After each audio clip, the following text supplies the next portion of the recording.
공동저당 이런 게 말이에요. 동일 채권을 담보하기 위해서 수개의 부동산 위에 저당권 설정하는 것이 공동저당이에요. 예를 들면 1억 빌렸다. 근데 A, B 두 개의 부동산 위에 저당권 설정해 준다. 이런 게 공동저당 이렇게. 그러면 아까 얘기한 것처럼 실무상으로 등기를 봐보세요. 거의 100% 근저당 아니면 공동저당으로 돼 있어요. 근저당은 위에 되는 거 아까 가르쳐드렸고, 공동저당 아까 가르쳐드린 것처럼 우리나라는 토지 있으면 위에 건물 있잖아요. 그러면 토지 건물 두 개에다가 모두 저당권을 설정해줘요. 이게 공동저당이에요. 또 실무상으로 공동저당이 활용되는 이유는 이런 것 때문에 그런 것이고, 그러면 이제 먼저 개념상으로 저당권이 몇 개 성립됩니까? 아까 가르친 것처럼 목적물의 개수만큼 저당권이 성립해요. 개수가 2개면 저당권도 2개. 저당권 1개 성립한다고 하면 물권법 공부 처음부터 다시 해야 돼요. 일물일권지 원칙이죠. 물권법 공부할 때 사람 쳐다보지 말고 뭐 쳐다보자? 물건. 그러면 각 부동산마다 우리나라는 등기부도 물적 편성주의죠.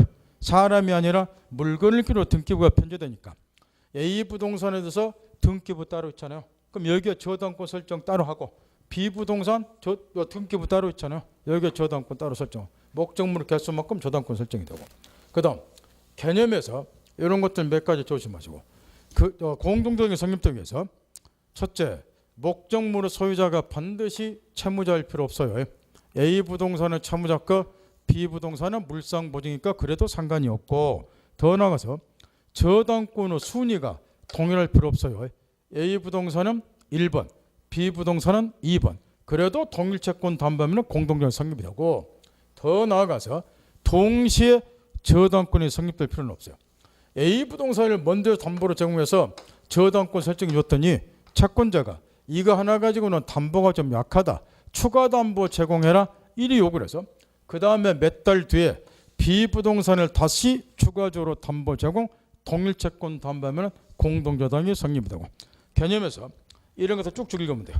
의의 왼쪽 1 있고 우측에 동그라미 2번 있고 3번이 핵심이고, 목적물 개수만큼 저당권 성립 정립 딱 하고, 그 다음에 설정 계약에서 거기에 단어 하나 바꾸시고, 추가 담보로서 때를 달려 설정이 인정되고 수개의 목적물의 소유자 내 저당권 순위 일어났는데 내 짝을 바꿔야 될 거 아니고, 소유자나 저당권의 순위를 달리도 무방하다 이렇게. 그러니까 소유자가 동일할 필요 없고 저당권의 순위가 동일할 필요도 없다 그 이야기야. 점검 딱 하고, 등기 읽어볼 필요 없고, 대신 두 번째 줄 목적 부동산에 5개 이상인 경우는 공동 담보 목록을 첨부하면 되고 등기부에 나오죠. 그럼 이것도 등기부 일부로 간주를 해주죠. 등기부 배웠을 것이고, 그 다음에 동시에 잠깐 짚어 보세요. 문제는 이제 이런 거예요.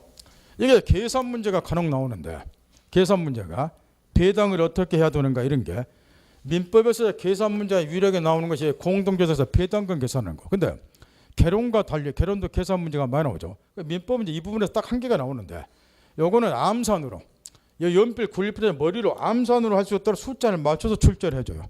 그냥 딱 보면 암산으로 한 10초만 나와. 그 대신 이게 암산으로 10초 내에 못 푼 사람은 절대 손대면 안 돼요. 맞춰도 몇 분이 갚아라. 그럼 어차피 떨어져. 그러니까 손대지 마시라고, 자신 없으면. 먼저 이제 계산을 하기 위해서 숫자를 지금 맞춰보자 말로. 가비을에게 3천만 원 빌려줬다. 비담보 채권 3천. 채권자, 저당권자, 채무자. 그 다음에 목적 부동산 A, B, C 3개. 그래서 공동저당. 각 부동산마다 1번으로 공동저당 설정. A 부동산의 매각대금 3천. B 부동산의 매각대금 2천. C 부동산의 매각대금 1천. 그 다음에 각각 이제 저당권의 경우는 후순위자가 있을 수가 있으니까 사례도 꼭 이렇게 넣어요. 갑을, 그 다음 목적부터 A, B, C. 그 다음 갑을 다음이니까 그냥 병정무가 나오겠죠. 2번 저당권자는 각각 병정무. 해서 저 A 부동산에 대해서 얘가 1번, 얘가 2번, 이자 피담보 채권 1,500, 얘가 1,000, 얘가 500. 이런 식으로 사례가 나와요. 근데 사람도 이런 게 나오고 목적물에서 이런 게 나오니까 이게 묻는 물이면 4-5줄 돼요. 근데 정형화돼 있어. 갑 공동 저당권자, 을 채무자. 근데 나머지는 후순위 저당권자. 그 다음에 부동산은 A, B, C 영문으로 나오든가 뭐 X와 Z로 나오든가. 그러니까 구조 알면 금방 푸는데, 평소에 훈련이 안 됐고 게으른 사람들은 요놈 읽는데 2분이 갚아라. 그러니까 그런 분들은 풀지 마시라는 거예요. 그러면 이런 공동저당의 경우에 먼저 동시배당. 이게 이제 동시배당이다 그 말은 요 세 개의 부동산 모두로부터 얘가 배당받는다 그 이야기고, 20배당은 어느 특정 부동산 매각되면서 먼저 따로 배당을 받는다, 지금 이런 이야기인데, 동시 배당을 받냐 20배당을 받냐는 것은 저당권자의 자유예요. 그 대신 이제 뭐는 항상 신경을 써두냐면, 이렇게 저당권의 목적물 점유를 설정하다 보니까 각 부동산마다 후순위 저당권자가 있을 수가 있다는 거예요. 그러면 첫째, 동시 배당의 경우에 세 개 부동산을 모두 이제 경매해서 동시에 이제 얘가 배당을 받는데, 이런 동시 배당의 경우에 갑이 특정 부동산, 예를 들어서 A 부동산 매각되면 전액을 다 가져가 버린다고 가정해 보자 그 말은. 그럼 3천 다 가져가죠. 그러면 후순위 저당권자 한 푼도 배당을 못 받아요. 얘 박살난단 말이야. 또는 C 부동산 매각되면 다 가져간다. 그럼 여기 후순위 저당권자 또 역으로 박살이 나요. 한 푼도 배당 못 받으니까. 따라서 동시 배당의 경우에 공동 저당권자는 특정 부동산의 매각대금 전액을 배당받지 못하고, 그럼 어떻게 배당받느냐? 후순위 저당권자를 보호해주기 위해서 각 부동산의 동시 배당의 경우에 각 부동산은 경매 대가에 비례해서 채권 분담액이 정해지고, 분담액을 초과하는 부분은 후순위 저당권자 배당이 되는데, 이런 걸 이제 사례 문제 낸다, 계산하고 암산을 지금 해본다는 거. 각 부동산의 경매 대가에 비례해서 분담액이 정해지니까 공동 저당권 갑이 A 부동산을 또 배당받을 금액, A로부터 배당받을 금액, 얘가 각 부동산의 경매 대가에 비례, 그 분담액을 초과하는 부분은 A한테 넘어가고, 따라서 피담보 채권액 3천 곱하기 각 부동산의 경매 대가에 비례하니까 각 부동산의 경매 대가는 A는 3천, B는 얼마? 2천, C는 얼마? 1,000. 그러면 각 부동산은 경매 대가 B라니까 지금 A 부동산 배당받을 금액이니까 3천 플러스 2천 플러스 1,000분의 A 부동산의 경매 대가는 얼마니까? 3천. 3. 암산하면 6분의 3이죠. 6분의 3. 약분은 다 안 잊어먹었죠. 그래도 루트 계산한 건 잊어먹겠지만 6분의 3이니까 약분하면 2분의 1이잖아요. 그러면 암산하면 1,500이잖아요. 따라서 A 부동산, 그래서 손 안 대도 암산으로 풀 수 있도록 만들어줘요. 민법에서. 개론처럼 뭐 소수점 몇 자리까지 구하고 그런 거 없어. 따라서 1,500만 원 A 부동산부터 얘가 배당받고, 나머지 1,500원 누구한테 가고? A한테. 이렇게 배당하는 거. 그러면 하나를 계산하면 나머지는 속도가 더 빨라져. 숫자만 바꾸면 돼. B 부동산 또 배당받은 그러면 3,000 곱하기 6분의 뭔만 하면 되죠. 2로만 바꾸면 되잖아. 그러면 3분의 1이잖아요. 그러니까 얼마예요? 1,000. 그러면 1,000만 원 얘가 갖고 나머지 1,000원 얘한테 갖고, 그 다음에 C는 더 빨라져. 3,000 곱하기 이제 6에서 요 1로만 바꾸면 되잖아요. 6분의 1이니까. 따라서 5, 6은 30, 500만 원. 따라서 500 얘가 가져가고 나머지 500 갖고, 이렇게 계산하시면 돼. 됐나요? 그 다음에 요게 이제 318조 1항이요. 채로 돌아가서 거기 지금 우측에 동시배당의 경우에서 318조 쓰여있고, 채무자 소유 부동산을 동시배당에서 기억, 니은, 기억이 이제 각부 경매대가 필요해서 채권 분담을 정한다고 말아버렸는데, 분담액을 초과하는 부분은 후순위자에게 배당이 되는 거예요. 이런 식으로 계산하면 돼. 얘는 좀 책에다도 계산하는 거 이런 거 좀 써놓으면 좋은데, 상놈 새끼야 게리를 빠져가지고 이렇게 하는 거예요. 그 다음 거기다 동그라미 2번에 요게 이제 2010년도에 나온 판례인데, 문제는 이게 세 개가 다 채무자 거라면은 이렇게 계산하면 돼요. 그런데 이런 경우가 있다는 거예요.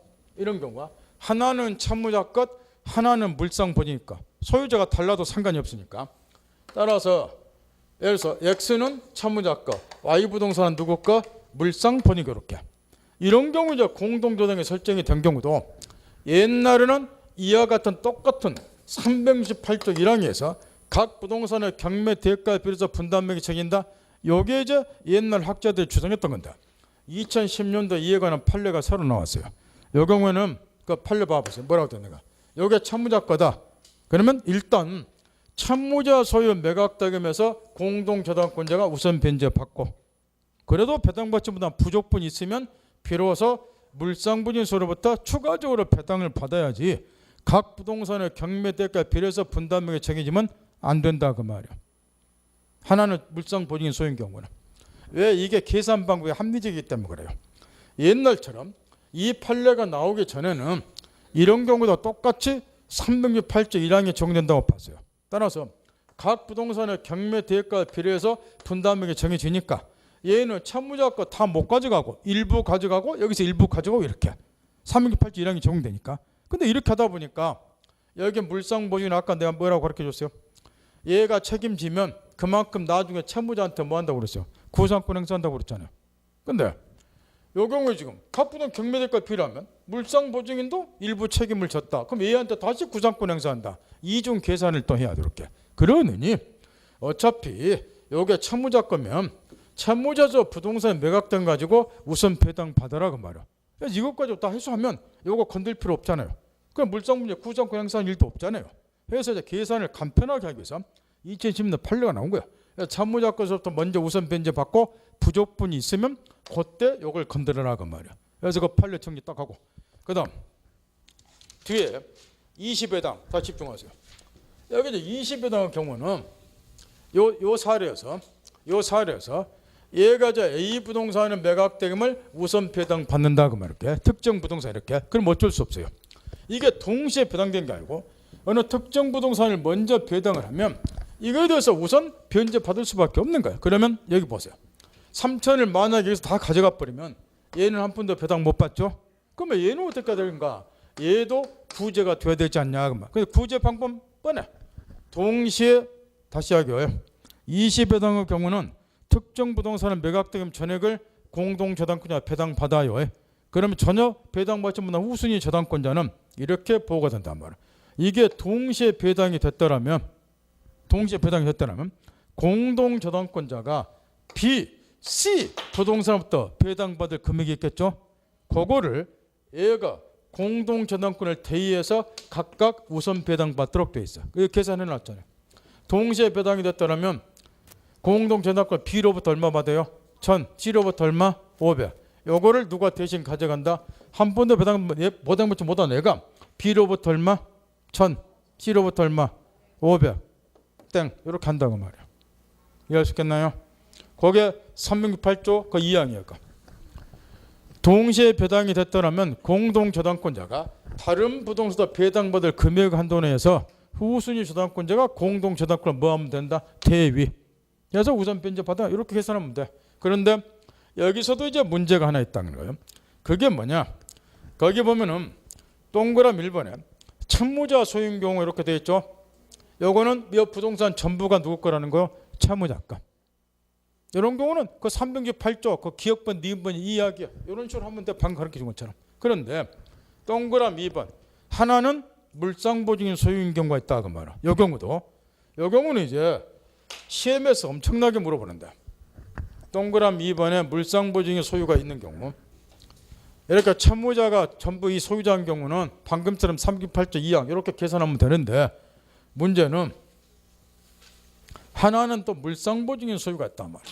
이 판례가 시험에서 하도 물어보니까 지금 이런 이야기인데 의리 갑으로부터 1억 원 빌리고 X 부동산, Y 부동산 두 개 위에 공동저당이 설정이 되는데 X는 채무자 거, Y는 물상보증인 거. 소유자가 달라도 상관이 없으니까 여기에 각각 병, 정, 갑을 병정, 후순위 2번 저당권자가 있고 이런 경우에 소유자가 달라요. 이렇게 먼저 20배당이니까 채무자 소유 X 부동산에 대해서 먼저 경매가 들어갔다. 명확하겠나요? 그러면 X 부동산 매각되면 전액 공동저당권자가 배당을 받아요. 그러면 여기 병은 한 푼도 배당을 못 받았죠. 그러면 조금 전에 가르쳐준 368조 2항 올려면 동시에 배당이 됐더라면 얘가 Y 부동산 배당받을 금액의 한도 내에서 병이 공동저당권을 대의해서 Y로부터 우선 배당 받으면 되겠죠. 근데 이게 마침 누구 거라고 그랬어요? 물상보증. 이런 경우는 후순위 저당권자가 얘를 대위해서 물상보증인 소유 이 부동산부터는 배당을 못 받는단 말이에요. 이 경우는 얘는 한 푼도 배당 못 받고 개털이 돼요. 이럴 때 조심해야 된다는 거. 그럼 왜 물상보증인 소유 I 부동산에 대해서는 다시 하기요. 채무자가 물상보증이니까 시험에 쏟아 나와요. 채무자가가 20배당. 얘 한 푼도 배당 못 받았죠. 그랬을 경우에 얘를 대위해서 얘가 Y 부동산, 물상보증소 I 부동산에 대해서 우선 변제 받을 수 있는가? 동시에 배당이 됐다면 얘가 Y 부동산 배당받을 금액 한도로서 대위가 허용되는가? 안 된다 그 이야기야. 결론 얘는 한 푼도 배당 못 받고 개털이 된다 이야기인데, 그러면 왜 물상보증인 소유 부동산에 대해서는 이 우선위 저당권자가 대의를 못하는가? 여러 가지 이유가 있지만 여러분 수준에서는 아주 쉬워. 이게 뭐 때문에 그러냐? 물상보증인이 누구를 위해서 담보 제공했는가 봐보세요. 얘는 누구 때문에 담보 제공한 거예요? 얘 아니죠? 얘 때문에 담보 제공했죠? 그잖아요. 그러니까 얘가 돈을 못 갚아서 얘가 이거 경매하는 거는 물상보증이 감수를 해야 된다고. 그런데 전혀 나하고 상관이 없는 요 채무자수 엑스부동산 후순위가 병은 물상보증 아무 상관없잖아요. 바꾸면 물상보증이 얘를 위해서 담보 제공한 거 아니라 그 말이야. 그럼 내가 얘를 위해서 담보 제공 아닌 거 아닌데, 얘가 내 부동산에 대해서 우선 변제 받는 것은 물상보증이 감수할 부분이 아니라는 거야. 따라서 이렇게는 안 돼. 따라 주의할 게 뭐냐 그러면, 공동저당이 설정이 되면 공동담보는 취지가 각 부동산 등기부에 등기가 돼 있죠. 그걸 잘 보셔야 돼. 그래서 공동담보는 취지가 등기부에 그래서 나와 있는 거야. 만약에 얘가 지금 X부동산에 대해서 갑이 1번 저당권을 가지고 있는데 병이 2번 저당권 설정받고 돈을 빌려준다. 예를 들어서. 그러면 얘는 항상 무슨 생각을 해야 되냐? 채권 훼손해야 되지 않냐 그 말이야. 그 등기부를 보니까 요게 요거하고 공동담보라고 기재가 딱 돼 있더라고 말이야. 그만 하더라요. 근데 요게 채무자 거더라. 채무자 거. 그러면 368조 2항이 적용되니까 얘는 내일 뒤에서 이것으로부터 우선 변제 받아올게.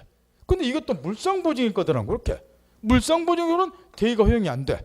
그러면 확인해 봤더니 요게 채무자 거가 아니라 제3조 물상보증일 거더라. 그럼 절대 돈 빌려주면 안 되는 거야. 돈 뜯겨. 이 말 알아들어요? 써먹자고 배우는 거니까. 법은 보통 때는 수면 위에 잠자네 가만히 있고 여러분 안 건드려요. 법 없이도 다 살잖아요. 내가 누굴 뒤지게 팼어. 근데 그놈이 신고 안 했어. 술 한잔 먹고 내가 말일 짓 했어. 그러면 교도소 안 가. 안 그래요? 그 이야기야. 그러니까 보통 이거는 법 없이도 다 살아.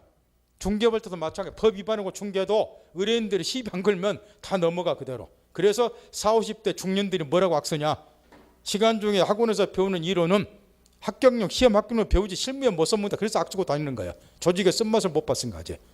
그런데 누군가가 뭐 하면 시비 걸면 한 방에 날라가. 저번 주 가르쳐 들었죠? 며칠 전에 나한테 변 소강사 5억 물어줬다고. 간섭법상 법정에서 갖고 분석 잘못해서 인생 한 방에 훅 가. 그렇게 그때 조직의 쓴맛을 봐요. 그때 대비해서 공부 열심히 하시는 거예요. 한 방에 훅 가. 한 방에 훅 살 수도 있지만 거꾸로 한 방에 훅 갈 수도 있어. 그게 중개업이에요. 그때 대입해서 법 공부하시는 거예요. 그 다음 거꾸로 이번에는 거꾸로 물어보겠죠. 물상보증의 소유 부동산에서 20배당이 이루어졌다. 이렇게. 그럼 요거 매각되면 전액 얘가 다 가져가요. 그러면 물상보증에는 뭐 하는 거예요? 나는 얘 채무를 담보하기 위해서 내 부동산을 담보로 제공한다. 소유권이 잃었죠. 그럼 얘는 뭐 얘한테 채무자한테 구상권 행사하는 거예요. 그러면 구상권 취득한과 동시에 이제 뭐 하느냐? X가 채무자 거잖아요. 그러면 얘는 공동저당권자를 대의해서 채무자수 X의 부동산에 대해서 얘 대신에 물상보증인이 1번 저당권 취득해요. 그러니까 얘가 이렇게 대의할 수는 있어. 거꾸로는 이렇게 물상보증이 보호가 돼야 되니까. 그걸 구별 잘 하시라고 말이야. 따라서 공동저당권은 첫째 주의할 것. 동시배당을 하든 20배당을 하든 저당권자 자유인데 계산 문제가 나올 때는 자신 없으면 건너뛰셔야 되고, 그 다음에 채무자 소유 부동산하고 물상보증 부동산 이렇게 소유자가 달라도 상관이 없는데 특히 동시배당의 경우는 그 판례 하나만 머릿속에 담고 하면 신경 안 써도 되는데 마지막 페이지에 쓰여있는 20배당의 경우는 채무자 소유 부동산에서 20배당이 이루어졌는가 물상보증 소유 부동산 20배당이 이루어진 것에 따라서 판례가 지금 전혀 다르기 때문에 이걸 특히 신경을 써야 된다는 거. 그 다음 뒤로 쭉 넘기세요. 이제 계약법은 한 가지 것만 전제하자 말이야. 우리가 지금까지 계약을 여러 가지 계약을 배웠어요. 이런 것도 계약이고 이 건물에 대해서 매매계약 체결했다. 글자가 들어 계약이죠.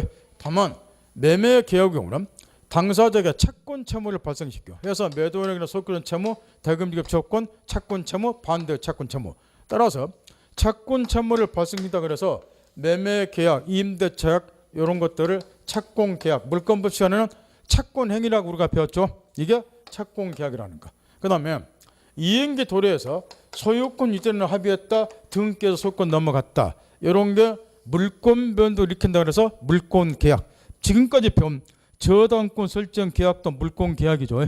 더 나가서 이런 것도 계약 일종이에요. 이런 것도 감남과 을려가 시집하라 그래 각계 혼인이 성립됐다. 그러면 두 사람 사이에 부부라는 신분관계가 발생이 된다. 신분관계 변동을 가져오는 계약이다. 그래서 혼인과 같은 것도 신분계약, 가족법상의 계약이라 그래요. 근데 요거는 우리 시험범위 안 들어가니까 우리가 안 배웠고 요 밑에 거 물권계약은 우리가 지금까지 직업도록 배웠고 이제 남은 것이 채권계약이라고 말해요. 그래서 우리가 계약법 시간에 배우자는 계약은 무슨 계약이다? 채권계약이다. 염두에 두고 특별히 이제 학자들은 이 세 개를 다 합쳐서 넓은 의미의 계약을 해요. 광의 계약이라고. 근데 그 중에서도 채권 채무를 발생한 채권 계약말을 따로 떼어서 학자들은 좁은 의미의 계약을 하고 우리가 계약법 채권법에서 배우자는 요거다. 이거 하나만 전제하고 시험으로 상관없죠. 그 다음 나머지 366페이지 계약 존중과 제한 집에 가서 읽어보고 우측의 3번에 약관의 규제에 관한 법률. 자 잠깐만 우리가 이런 이야기를 간혹 해줬어요. 2009년도가 19회 시험인가 되는데 요때는 민법 한 과목이 어렵다 그래서 수도권에서 6개월 내내 대모를 했었다고. 근데 이때는 추가 시험도 안 받는다. 민법 실력 출중한 사람 동착기가 많이 있었으니까. 근데 이때 이제 출제범위 이탈에 따라서 시비를 많이 걸었다고 가르쳐 줬죠. 그때 이제 선의취득도 그때 사라졌고 그때 또 시비 건 것 중 하나가 뭐냐 그러면 약관의 규제에 관한 법률이었어요. 이 약관은 지금 갑이 분양업자다. 을이 수분양자다. 아파트를 분양받기 위해서 분양계약 체결한다. 그러면 여기는 수많은 불등다수 수분양자로 계약을 체결하니까 수분양자마다마다 별도 내용을 가진 계약 체결하면 번거로우니까 미리 사업자, 기업 측에서는 분양 약관을 만들어 놓고 약관에서 계약의 내용이 정해도록 되어 있죠. 이런 거를 우리는 부합 계약 이렇게 이야기해요. 약관에서 계약의 내용이 정해진 계약을. 근데 이게 이제 과거 예를 보면은 사업자 쪽에 유리하게 약관이 만들어져 보니까 불공정한 내용의 계약이 많이 체결되더라. 해서 이제 이걸 시정하기 위해서 불공약권을 규제하자. 그래 만들어진 법이 약관을 규제하는 법률이라고. 근데 이 법률에서 몇 년에 한 번씩 한 문제가 나왔어요. 이게 2009년도에 이제 마지막 나온 거야. 근데 왜 이걸 출제를 했느냐? 분양계약이 우리 중개업과 관련이 있어요. 요즘 중개업자도 분양계약도 다 대리하고 그러잖아요. 근데 약관을 규제한 법 좀 아셔야 돼. 그래 이걸 냈는데 이때 있는 것 갖고 또 시비를 건 거예요. 왜 약관을 그냥 우리가 배워야 되냐고. 그 뒤로도 이 약관을 규정한 벌써 2009년 이후로 10년 동안 선의취득기럼 출제는 안 했어요. 그동안에. 따라서 여러분도 마찬가지예요. 내용이 이런 거니까 집에 가서 읽어보고 지금까지 10년 동안 출제는 안 됐다는 거. 그러나 옛날에 출제는 분양 계약 때문에 출제를 했던 거예요.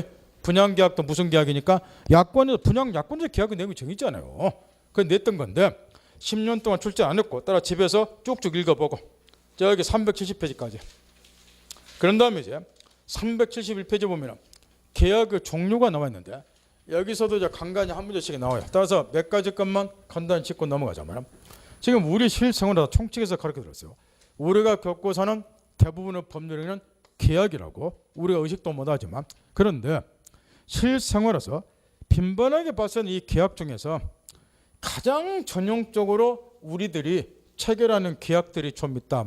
대표적으로 매매계약 같은 거, 임대차 같은 거. 이처럼 실생활에서 가장 전형적으로 빈번하게 행해지는 계약들을 추출해서 계약법에다가 15종류 계약으로 열거를 하는데 이런 계약을 전형계약을 해요. 사회에서 전형적인 계약들 추출해서 채권법에 열거했다. 이 중에서 우리 시험에 들어간 것이 3개죠. 매매, 교환, 임대차 이렇게. 이런 전형계약은 매매계약, 임대차 계약, 교환계약 이름이 다 붙어있다 그래서 다른 말로는 유명계약 이렇게 표현해요. 이름이 붙어있는 계약이더라고요. 그러나 비전형계약도 있어요. 비전형계약도 이제 뭐를 좀 신경을 써야 되느냐.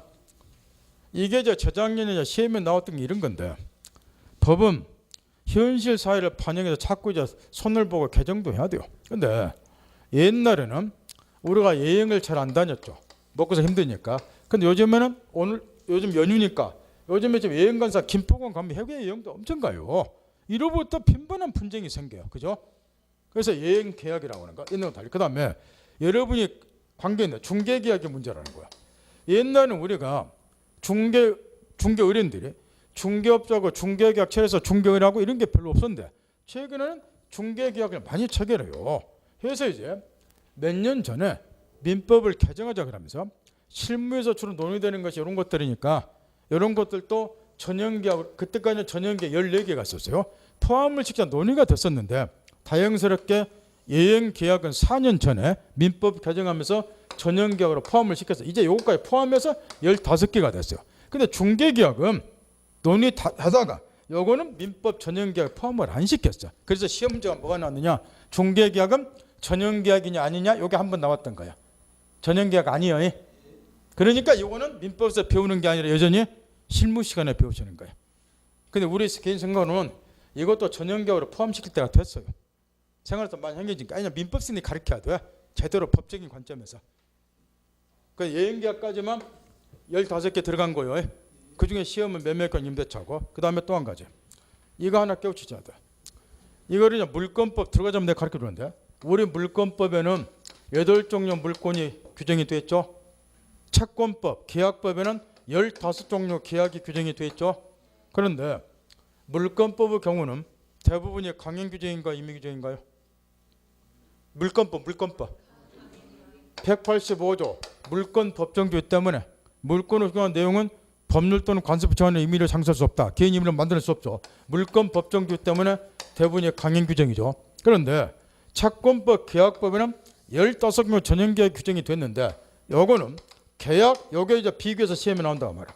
계약 자유원칙에 입각해서 대부분의 규정이 바꿔 말하면 우리가 계약 체결할 때 꼭 전형계약 중에서 하나만 선택해서 체결할 필요 없다는 거야. 물권처럼 계약 자유원칙에 입각해서 비전형계약 15종류 해당이 안 되는 계약 체결 상관이 없으니까 계약 자유원칙에 입각해서 비전형계약을 체결해도 상관이 없다 그 말이야. 전형계약 반대로. 따라서 채권법의 대부분의 규정은 물권법과 반대로 무슨 규정이다? 임의 규정인데 이것만 이해하시면 돼. 시험은 이거 물어봐. 전형계약, 비전형계약에서. 물권법과 비교해서.